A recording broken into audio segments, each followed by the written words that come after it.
Ndukwe, and today we will be shifting a bit from what they have done so far in terms of trying to tackle insecurity and the recent killings, especially around here. Even at the national level, you hear them say, equip the military. Okay, they've equipped the military. Change the service chiefs. President changes service chiefs, albeit after forever. And it looks like nothing is changing because insecurity is getting worse. There are more killings. Was it 2 days ago? The also said over 2,000 people, about 2,000 people had died or had been killed, due to insecurity around the country. And so we're going to move away from, those things. Police, fix the police, give them this, give them that, curfew. Now there's curfew. Even with the curfew, we've still seen attacks across the southeast and even in Rivers State. So today we'll look at the political and social solutions that are possible. Are there things that governors should be looking at? Are there things that even the security agencies themselves should be looking at to ensure that we have some sort of strategy, or a plan, to check those who are bent on causing problems, fondly called, or maybe infamously called, unknown gunmen, in a country where we have NIN and the likes. We're Nigerian for Port Harcourt. My name is Ndukwe. I've got Ndukwe with me in the studio. She's the media FBI. But this morning, I don't know how much of that she will do. She'll just do her social critic work. Good morning, Obi. Thank you for joining us. Thank you. Gorgeous. Thank you. Thank you so much. I want to be like you. Really? That's nice. All right, so let's start with this letter you wrote to the Rivers State Governor yesterday. On the need for reflection and action. That's what an open letter to Governor Nyesom Wike by Obi Ndukwe on the need for reflection and action. What made you write this at a time like this? It was a spontaneous action, actually. I didn't plan it. It wasn't really planned. It wasn't really something I thought of doing. But when I saw the text of his the press release, I knew that there was really need for all of us to make our own contributions and submissions. Okay. And then so having been around for a very long time, at least I can talk about Rivers State and some other states anyway. I'm grounded in the politics of the state and the social issues. So and then of course my relationship with him, we've been very close right from time, from his days as chairman of Obiakpo local government area. And then we in as much as he may be on the other side of the political divide, we still occasionally talk and exchange ideas, on how these things should be. So everything is not about politics, not about political affiliations, because security does not know party colors. It doesn't know who. It doesn't. Insecurity can actually catch up on anyone at any time. So it's right for everyone to just contribute their quota and then give the support to government on how to eradicate this virus, that is fast eating us up. So I had to do that letter to him. And the first line reads, part of it reads, this curfew extension is a cosmetic arrangement. Yes, it is a cosmetic arrangement. What are we talking about? What's the curfew extension? Each time there's an issue, you impose a curfew. He imposed a curfew after the outbreak of the attacks. And then what happened? We saw serious attacks in Rivers State. We saw at Omagwa, we saw at Isyobo and other areas in Ahoda, Emoha, and the rest of them. So that means that the curfew has not worked.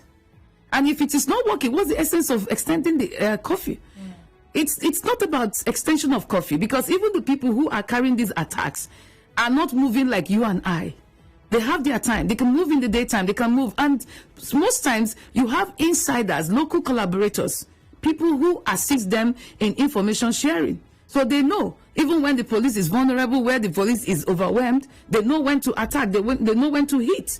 So it's not about the curfew. And I can tell you that even when you talk about curfew, except you have the security forces well armed with a clear-cut strategy, whatever you are doing is going to be in futility.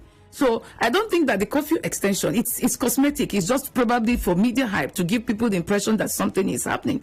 Yes, I know that the issues of security are not usually discussed in public domain. He may have his strategy. He may have other things they want to do. But the important thing is that I am reminding him that there's need for us to reflect. We have had this kind of situation in the past.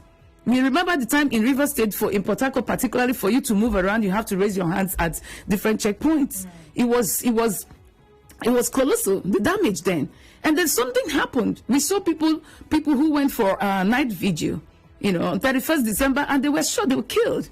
It was a terrible situation. And then, fortunately, we had a governor then who also decided to match them, power for power, and then made sure that the security agencies were well equipped. And then security became, in fact, let me say, 70% of the government's agenda, to make sure that, Rivers people had, they could sleep with their two eyes closed. They could move about to do their business. So we can also actually reflect on these things. The governor was part of that government. He was the chief of staff. I remember during the invasion of Okochiri Forest, he was part of it. He moved with Amechi, and they moved in there and cleared the place. Just like what we have today, what's going on? But the governor has said that, the actors in this case are not from within. I think the first time he spoke after the first attack, he said they came from outside. Yeah, he said they came from outside. It's possible that's the security report he got. But how true are those security reports? Assuming the people who are giving the reports are also part of the crisis, because I'm aware that sometimes even the security agencies, with all due respect to them, they're also part of the problem. They aid and abet these things because that's the only way. They want to save their lives. They also want to make money. You think that the people carrying out these attacks are not being funded? There's a high-wired network from even across the shores of Nigeria. They are funded. They have a lot of money. So they are ready to throw out money. So if you're saying that the people who are carrying these attacks are not from River State, can a stranger actually come in here and understand the terrain and move unhindered? Move. Nobody's stopping them. It's not possible. It means that there are inside collaborators. When we had a similar issue in my local government, Isukwazo local government, the issue of kidnappers and all that, holding people for ransom recently, I made a video and I said that there must be local collaborators. I don't want to believe that crap, that Fulani or whatever in herdsmen they are talking about can actually move from the north down to my local government. Place they're not familiar with. Yes, they're not familiar with. They don't know the terrain. They don't know the forests. There must be collaborators from within. And at the end of the day, shortly, not up to 1 week after my video went viral, somehow one of the victims escaped after attacking one of the kidnappers. And then the kidnapper came for medical treatment in the victim's brother's hospital. Wow. So that was how they got him arrested, and then arrested the second person. The two of them were northerners. Incidentally, they had been living in the community doing, Okada business. I heard they were brought in by some security persons from who are in my place. We have a battalion there, the Army Battalion, 143 Battalion. So, and they've been living there for like 6 months. So they already understand the terrain. Two of them. Then, in the course of the arrest, four people were arrested who are natives, who are actually the ones that talked these people into this business. So you can't rule out the fact that there are people who are within. There are aggrieved persons. There are people who are angry with the system. Some have been edged out of their business. Some have been moved out of their locations, places that they have been doing business for several years. And what are you talking about? The Ikoku thing is very fresh in our memories. Whether the government wants to develop the place and put some sanity, it's fine. I agree with him. But there must be a clear-cut policy. You must be able to give them somewhere else and make it habitable, make it comfortable for them to do their business. Some of them have lost their savings, lost their business that they built over the years. And don't forget that majority of them are Igbos from the other parts of the East. And so they now have a platform, they are vulnerable. So automatically, what do you expect them to do? They will join. They will join, and then all of them are called unknown gunmen, even where we know the identities of these people. They are called unknown gunmen, and that's why. So you can't rule out the fact that there are people, there are cultists here. River State has been a hotbed of violence in the past. We have street gangs, we have cult groups, and then we have some other armed groups. So it's possible that there's a collaboration of these people. So you cannot rule out. If you rule out the fact that there are natives who are part of it, it means that you are also limiting your search, your scope. It means it will be difficult for you to actually get the truth. So you have to go beyond that. I think that it's a political statement. for you to say that the people that are involved are not from Rivers, they are from outside. It's a political statement. And I don't think this is the time for that politics. This is not the time. Okay, so he also mentioned in the broadcast over the weekend that I think after the Saturday, was it Saturday's incident? No, it was the week before, that they had moved from Oyigbo local government. I think those that attacked Emohua axis, the Obakiri killings, said they had moved from Oyigbo local government as well. And, someone was asking yesterday, how is it that, from Oyigbo, the people were able to pass the Gruta, if they passed that route, enter through maybe the airport road, get access to East-West Road on this side. Or maybe they came from Eleme access, and, East Aba Road, then maybe East-West Road, and, they got onto the other side. So you're saying that... it's not possible. It's practically not possible. Already you have curfew in place. You have policemen, you have mobilized at the checkpoints. And then days after, or after a week, while the policemen are still at on their duty posts, you have the people, I call them visitors from Oyigbo, according to the governor, moving in unhindered. They had unfettered access and moved in from Oyigbo until they go to Ahoda and Emoha. Is it practicable? It's not. Well, the truth of the matter is this. We are trying to profile a people. We are trying to make it look like the residents of Oyigbo are the provocators of this issue. No. Yes, I agree with you. We have quite a number of the members of the ESN, the IPOB, who reside there. But I can tell you they are spread. Is that a fact? Because I know that during the initial during the NSAS protest, I know that that conversation came up. Yeah. But people who are there are saying that we're part of Rivers State, and even if we have a few visitors or maybe lots of visitors due to the proximity and of course whatever it is, we cannot say that people there are IPOB or ESN, perhaps sympathizers. But I want to say something. Even if, assuming without conceding that they are visitors who reside in Oyigbo and they are causing problem, how come we allowed this problem to fester for this long?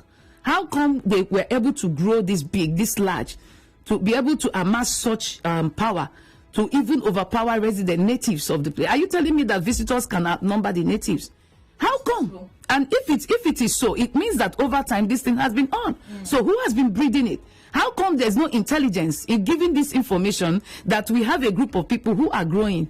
Even in the Bible, it was very clear. Pharaoh said to them, if we allow this group of people, the Israelites, we gave land, they are growing every day. And one day they outrun us. It means it was a sick. And the Pharaoh moved to act fast. So what we're saying is that there has been this laxity in terms of security because for a very long time, Rivers State has had it good, considering the foundation that the former governor, his predecessor, also laid, which he was also part of that government. I give it to him as well, but you have to continue to build on the gains of the past. If you allow the past, the strategy of you used 10 years ago cannot work now. All right, there's a question here. Alex is drawing our attention to it. He's saying that it's a dangerous narrative for you to rope in the aggrieved Ikoku traders into this conversation without concrete proof. No. We are not roping them in. I said there are persons who may be aggrieved.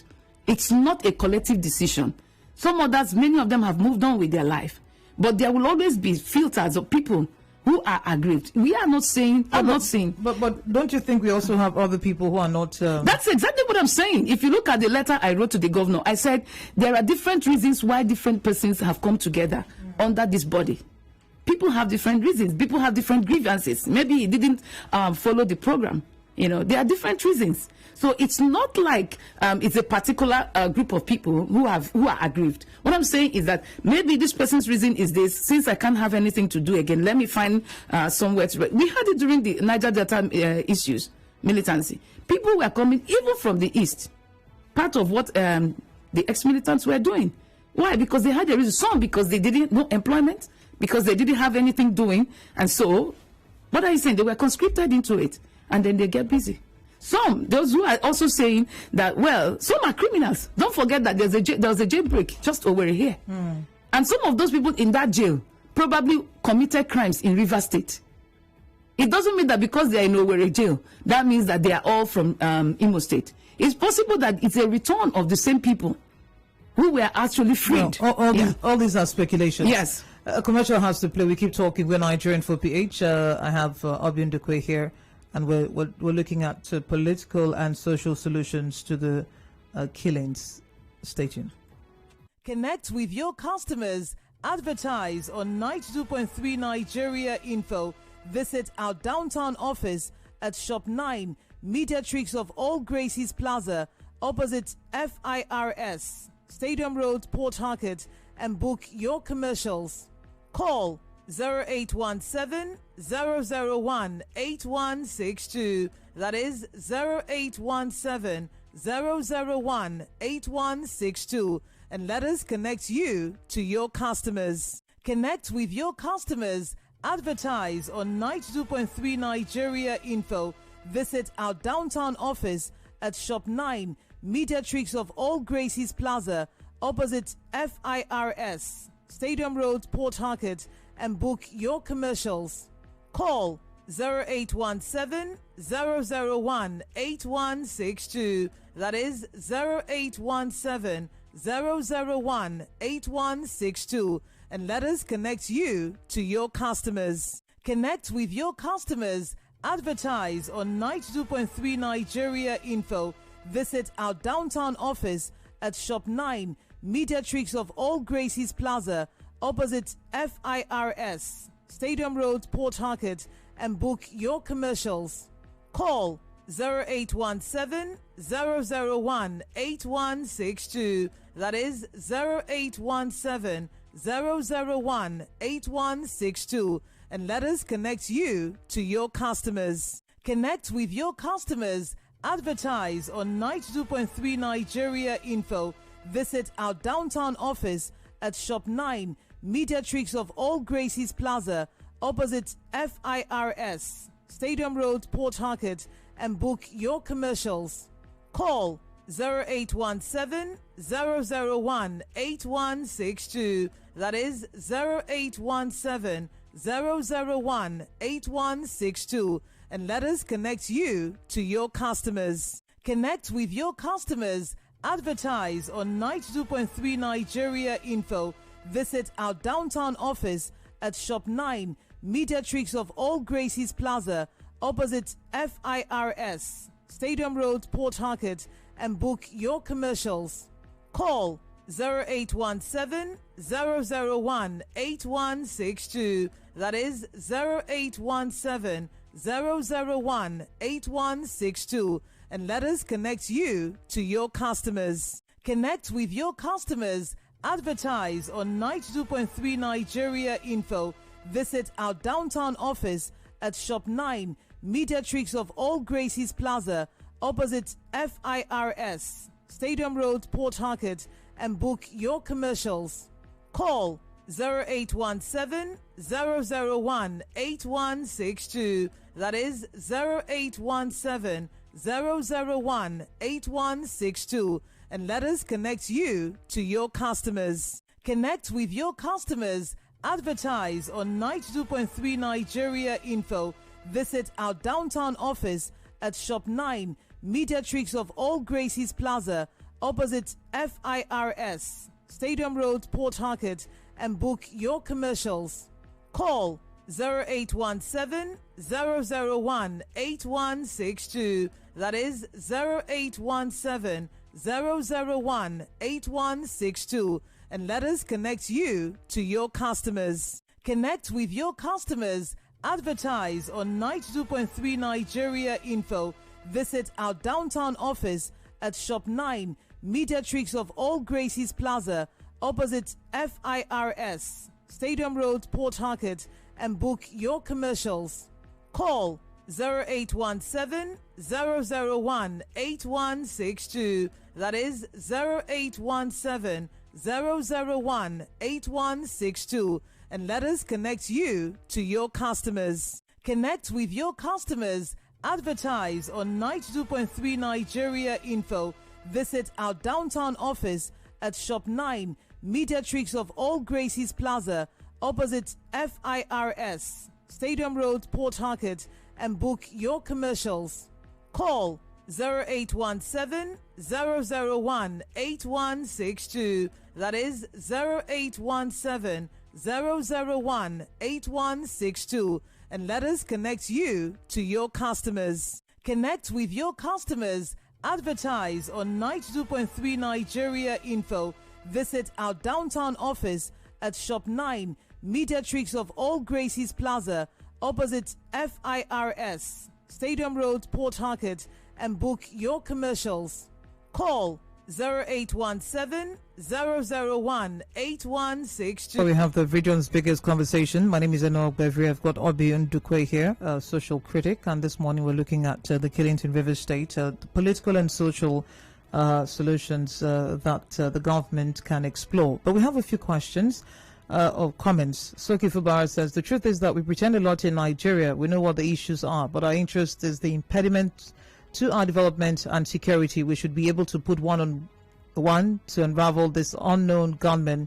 Lots of high agitation for republic has been going on. Lots of call for restructuring has been going on, yet nothing. Government needs to look at these complaints and fix things, else we'll talk and nothing will happen. Basil says the recent security issue in Nigeria and River State is very likely to be propagated by disgruntled and criminal elements who have hijacked secessionist agenda and are destroying lives. Stop dragging any ethnic group into your interview.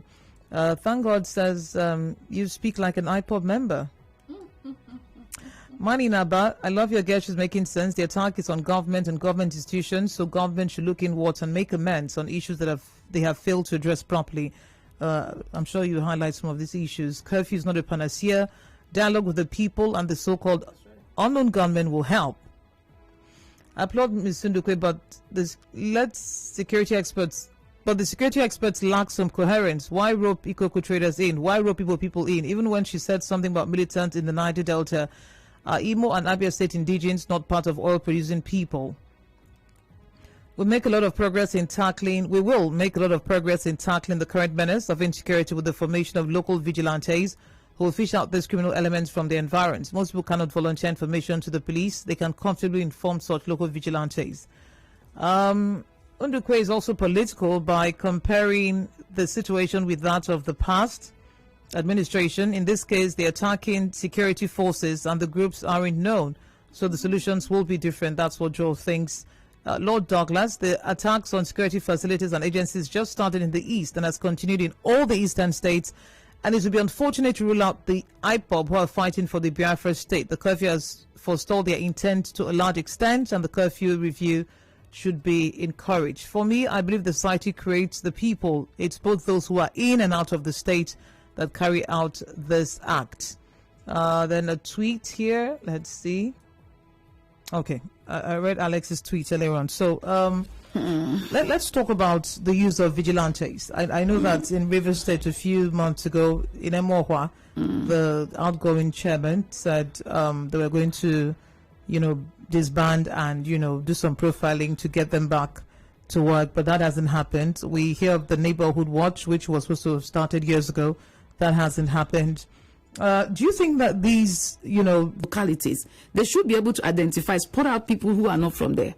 But again, the question is, what does the Constitution say about formation of vigilantes at this point? Are we going to have enact laws that will, because the state governors can actually do that. We saw it during the neighborhood watch thing that the River State government wanted to do, and we also saw that in Cross River. I think the Green Watch or Green something, and then the Inspector General of Police then had to stop them because it contravenes some sections of the 1999 Constitution. So it means that the governors don't really have the powers as such. I don't really know, except we'll go back.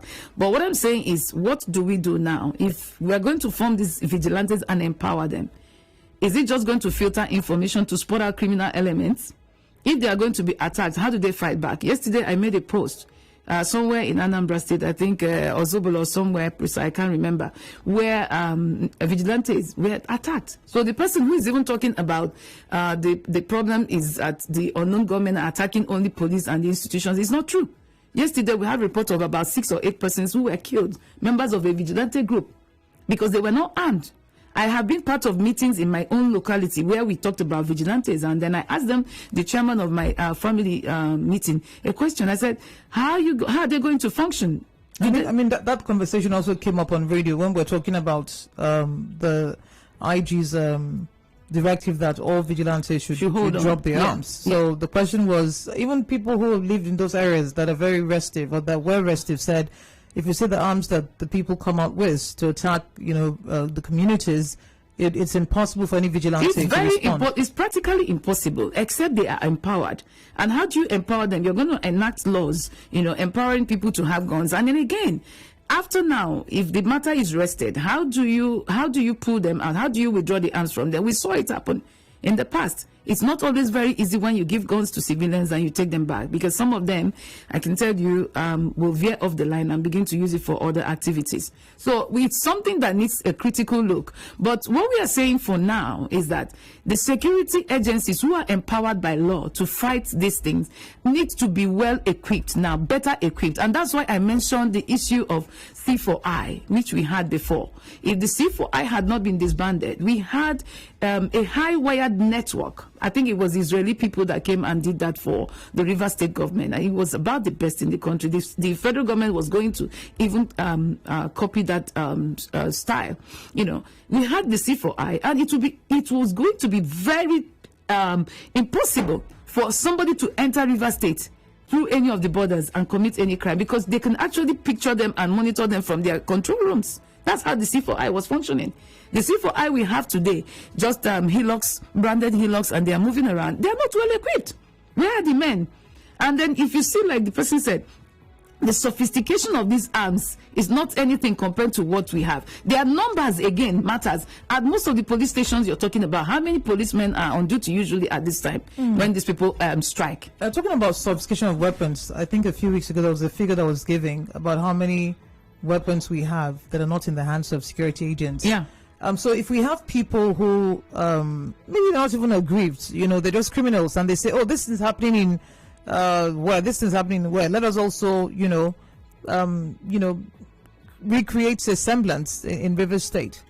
Isn't that also a possibility that they are not any of the groups that people are even looking at, and they're people who are just saying, let's do this for fun? The truth of the matter is that you must separate the wheat from the chaff, and the only way you can succeed in doing that is if you have a holistic approach. You're going to look at both the groups that are suspected to be part of it, and then the ones you call the criminal elements. That's the truth. That's the only way to go. You don't close shop. You don't box.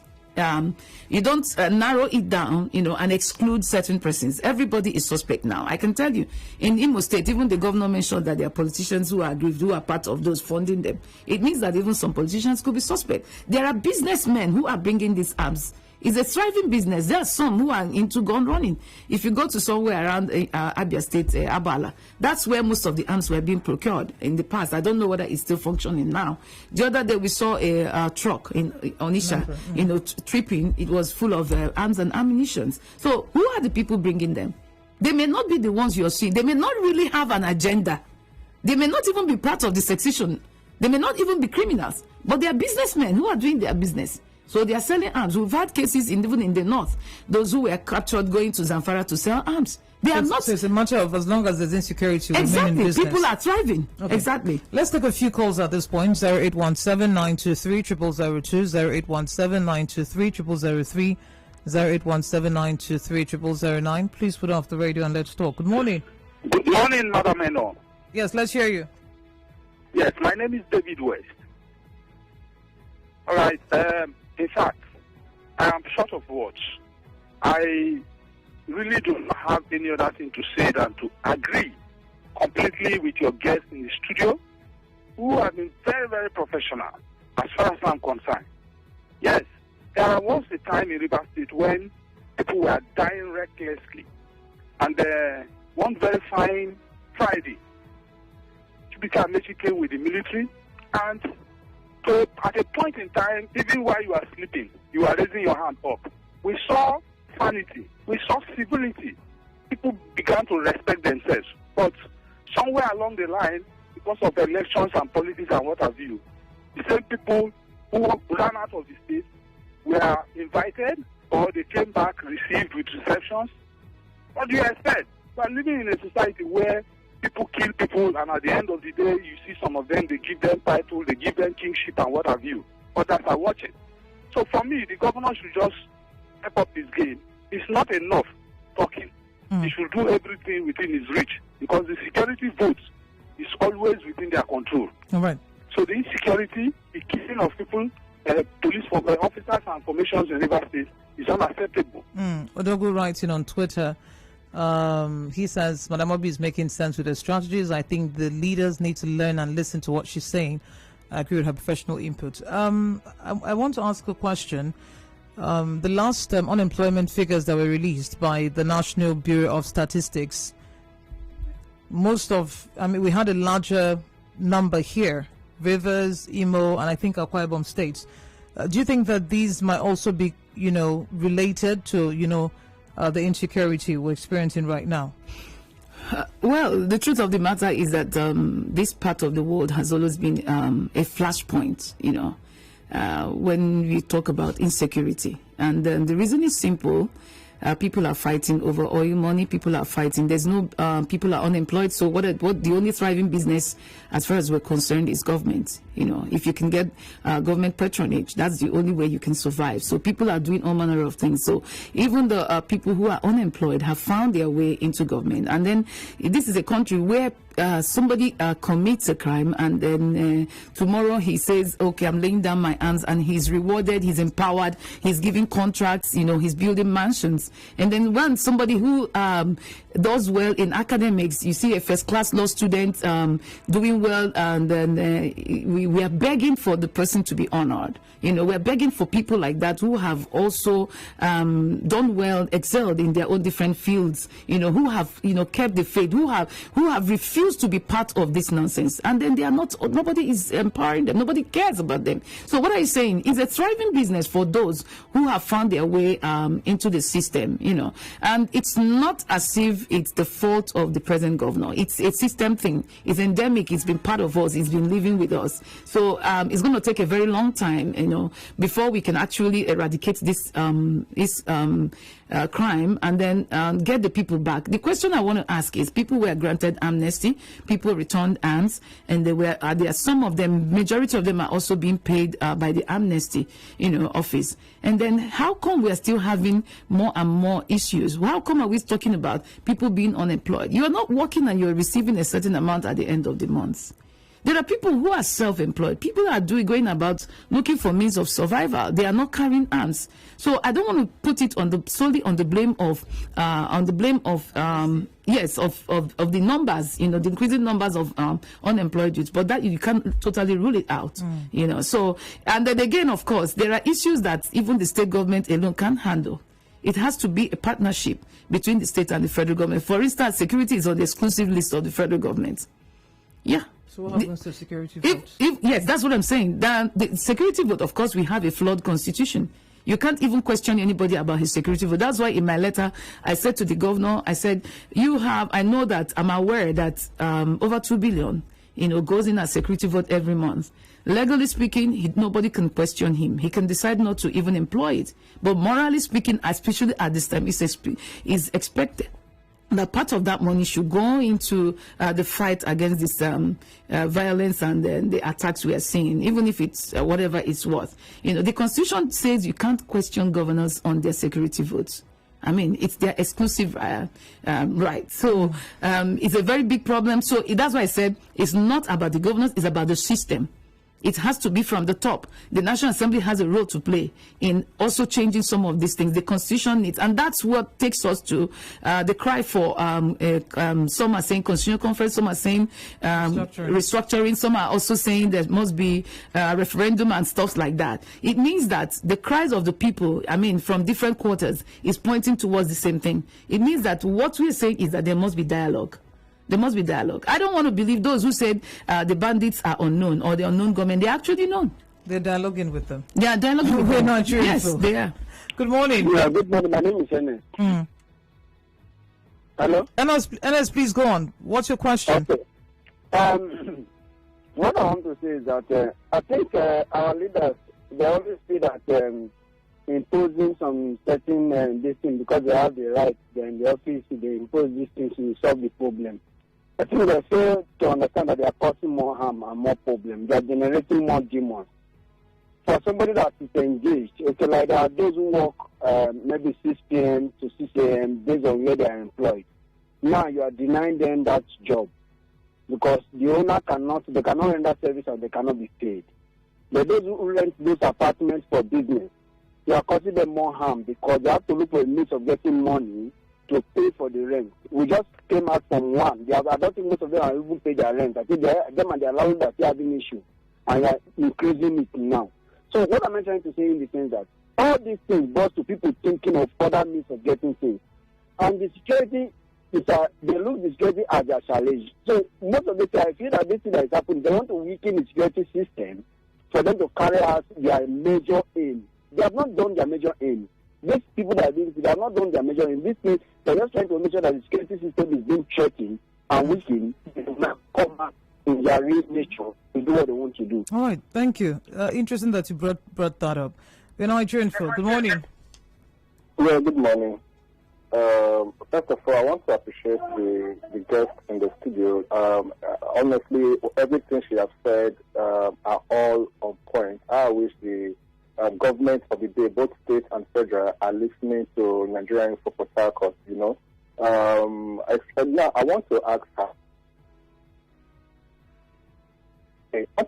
Concerning the importation of this, because the minister of, is it the Comptroller General? Nobody seems to question that man on importation of these arms on land and sea borders, including the Minister of Interior, who is saying something about our borders. Thank you. How arms are smuggled in? Mm-hmm. Okay.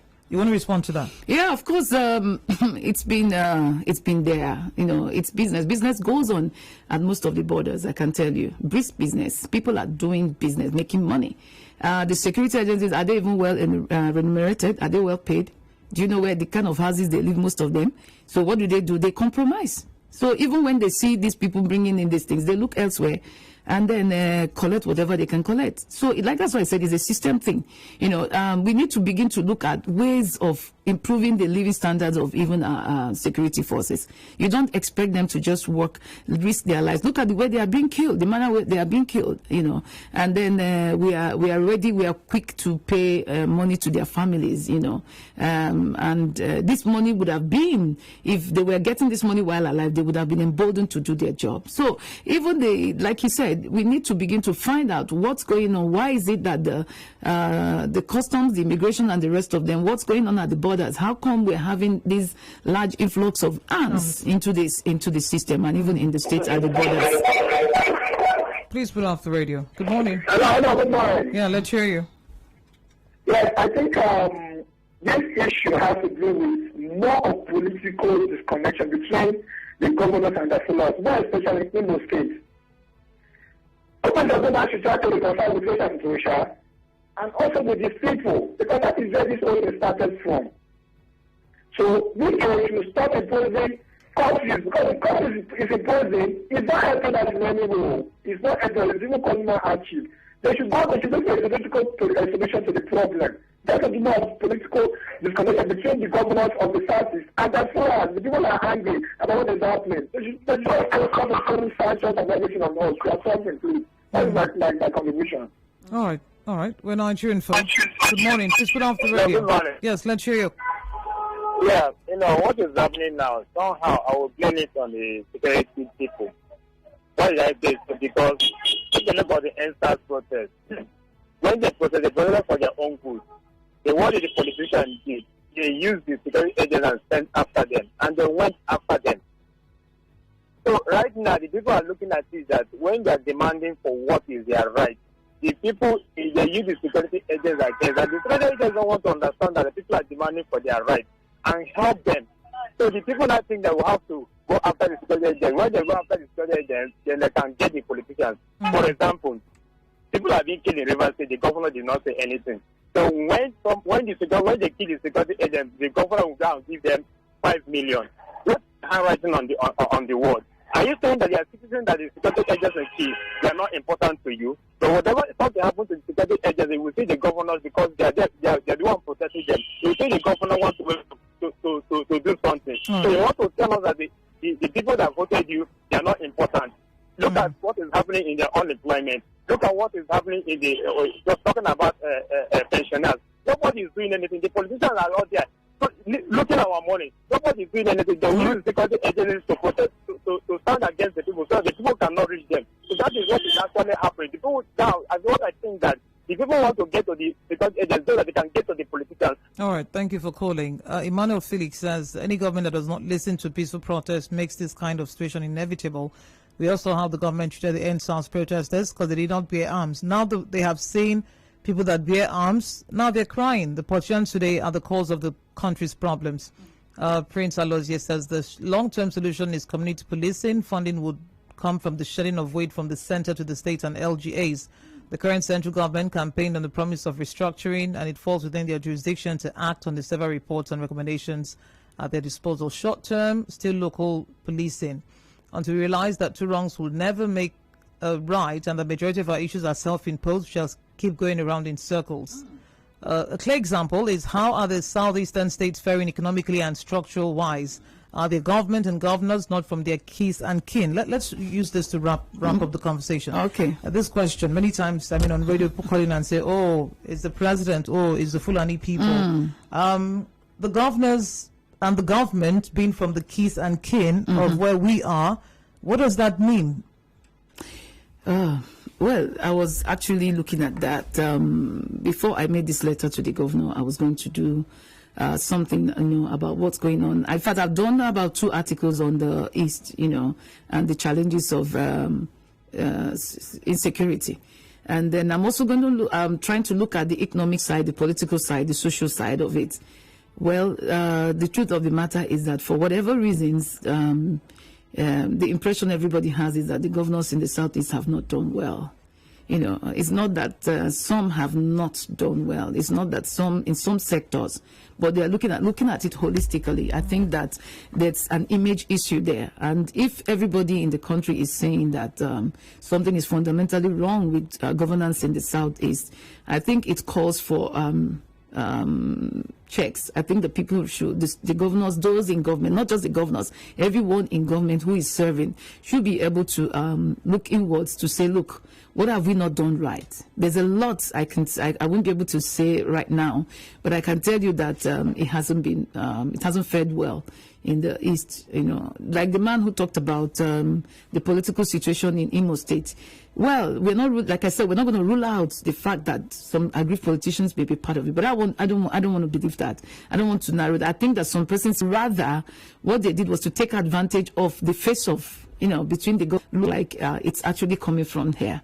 There's no evidence yet on any communication, channel of conversation between the so-called rivals, the opponents of the governor, and then these people, the so-called unknown government. We've not seen that, So it's going to be preposterous for anybody to just accuse the politicians, of being responsible. Yeah, the political solution should come. The political solution is that you got to bring everybody, former governors, former commissioners, House of Assembly members, speakers, those who have former administrators who have served the state. They need to sit down somewhere and talk and speak truth to power. We're not here to fund anybody's ego. We're here to look at the way to resolve the issues, even in Rivers State and every other state. That's what we should expect from the governors at this time. We don't want a reenactment of what is happening in the Northeast here. And that's the reason why we are crying. And then they are also giving even the private vigilantes like the ESN and the rest of them room for them to carry out whatever, because they are not saying they want to protect their land, they want to protect their people. And are you going to stop them? Are you going to blame them? Even though I don't very much agree with the strategies of the IPOB leader. I've been vocal about it. For me, it's time for him to re-engage. It's time for him to find a solution. It's not the causative factor we're talking about. We're not looking at the solutions. We already know what the issues are. If the issues that we have had bad leaders, you can actually mobilize the large number of followers you have to get their PVCs and take over the elections and make sure that they have candidates in every political party and get them to win, and then give them the mandate, what they need to do while in government. It's very possible, and I believe that he can do that. All right, that's a wrap this morning. Thank you, Ndukwe, for your time. Thank you. We're now adjourned for. This is a wrap on the Crossfire. Thank you for joining the conversation. My name is Ndukwe. Good morning.